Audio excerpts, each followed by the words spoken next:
प्रियंका गांधी ने कांग्रेस के वरिष्ठ नेताओं के साथ की मुलाकात। इस मुद्दे पर कांग्रेस महासचिव जनार्दन द्विवेदी ने कहा कि प्रियंका कांग्रेस की सक्रिय सदस्य हैं और वे समय समय पर कार्यकर्ताओं के साथ राजनीतिक मुद्दों पर विचार करती रही हैं। यौन उत्पीड़न के आरोपों में घिरे पश्चिम बंगाल राज्य मानवाधिकार आयोग के अध्यक्ष जस्टिस A.K. गांगुली का इस्तीफा राज्यपाल ने किया स्वीकार।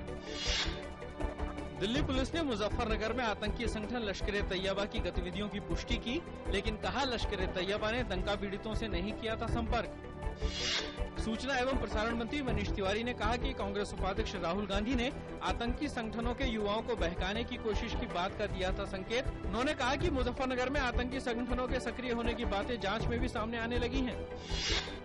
भाजपा नेता वेंकैया नायडू ने मुजफ्फरनगर में लश्कर-ए-तैयबा की गतिविधियों को राष्ट्रीय सुरक्षा का मसला बताया। उन्होंने इस पर सरकार से स्पष्टीकरण देने की मांग की।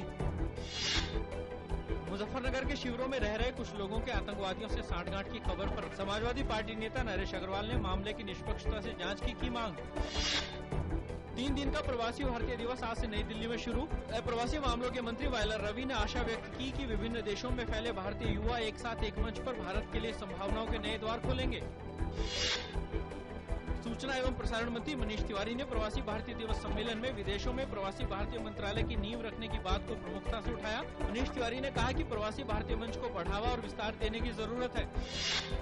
भारत ने उड़ीसा के चांदीपुर परीक्षण रेंज से स्वदेश में विकसित किए गए पृथ्वी 2 मिसाइल का परीक्षण किया। इस मिसाइल की मारक क्षमता 350 किलोमीटर है। यह परीक्षण भारतीय सेना द्वारा समय समय पर किए जाने वाले परीक्षण का हिस्सा है।